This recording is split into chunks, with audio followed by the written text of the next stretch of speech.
محترمو نن یوه داسې وظیفه د یا رحمانو طاقتوره وظیفه د رحمان د ذات وظیفه د الله جل شانه د نوم وظیفه چې دا نوم انتهایی اسان دی. منګه اسانې وظیفې کوو نو راشئ دا وظیفه نن وکئ د خپل حاجاتو دپاره د خپلو پریشانو دپاره الله جل شانه به مو پریشانۍ او تمام حاجتونه دې وظیفې سره انشاء الله العزیز پوره کوي. مسلمانانو نن چې کومه وظیفه ده د یا رحمانو ده او د دې چې کومې فایدې دي هغه تاسو ته زه ویم دا فایدې واورئ چې دا د کومو حاجاتو دپاره تاسو ویلی شئ او کومو مقاصد به تاسو ته الله جل شانه صرف اووه ځله دا وظیفه کوئ الله تعالی نه چې څه غواړئ الله تعالی به درته درکوي. السلام علیکم ورحمة الله وبرکاته. محترمو تاسو به روغ جوړ یې الله مو خوشحاله ساته. الله تعالی د تمام مسافرو تمام حاجتونه او پریشانۍ ختمې کړي. که دغه مسافر هر وطن کې دي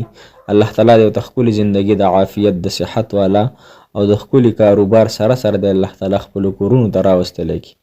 مسلمانانو نن د الله جل شانه د نوم اسم اعظم وظیفه د یا رحمانو د یا رحمانو چې دی دا د الله تعالی یو صفتي نوم دی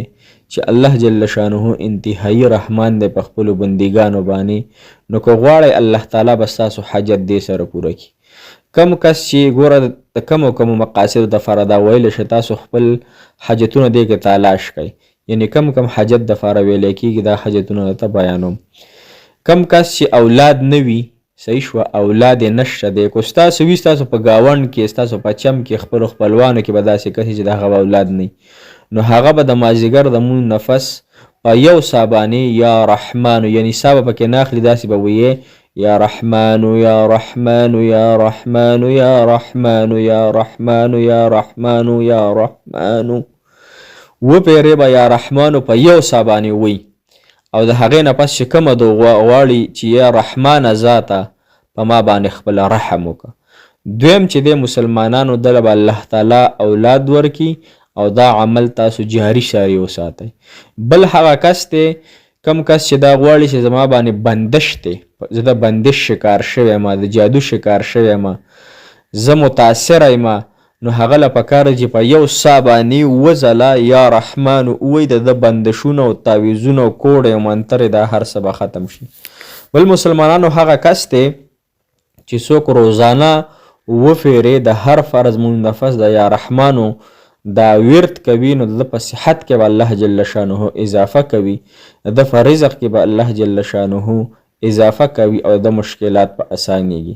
بل مسلمانانو کم انسان چې دا ختم 1,15,000 پیرې راونیسي د یا رحمانو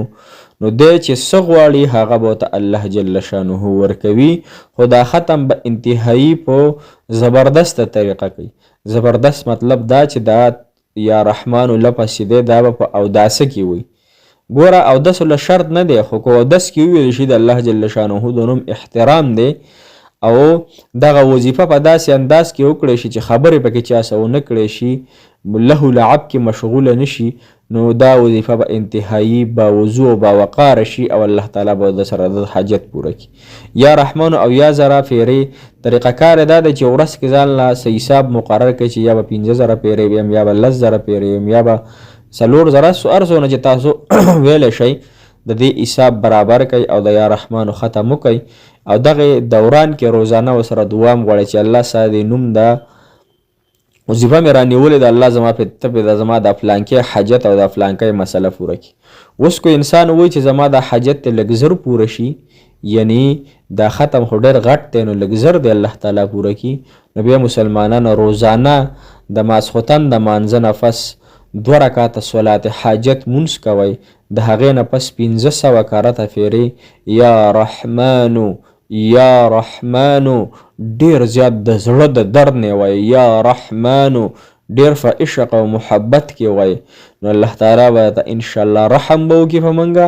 او دې سره به الله تعالی زموږ حاجت پوره کړي په یو هفته کې دننه.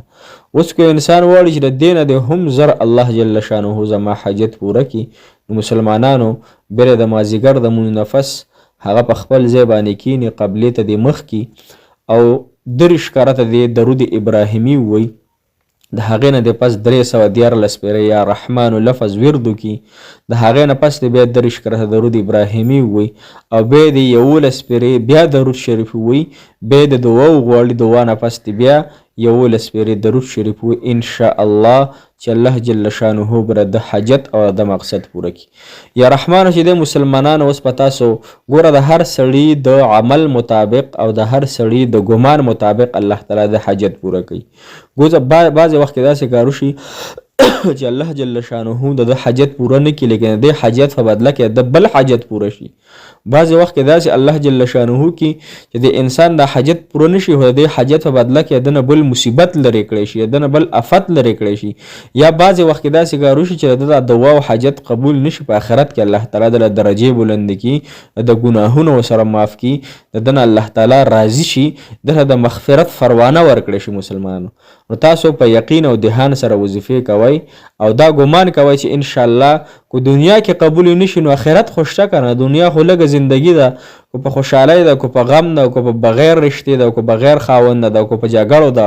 او کو په مصیبتونو کې ده او کو بیمارو کې ده. نو آخرت خوشته کنه زمونږ ابدي کور دی همیشه کور دی چې نه پکې مرګ شته او نه پکې بیماری شته نه پکې مصیبتونه شته او نه پکې حسد او کینه شته او نه پکې جنگ جګړې شته. مسلمانانو هغه یو ځای دپاره شته چې الله تعالی به دغلته به زمونږ د درجات بلندوي زمونږ د دعاګانې به قبلي زمونږ حاجات به پوره کوي. دغه ځای دپاره انشاءالله ځان له دې سره سره فکر او غم وکړو چې مالک الله زما کومه د آخرت زندگی د هغه هم بهترینه جوړه کړي زما دپاره. نن ټول مسلمانان په دنیا پس یقینا چې ورفسي دي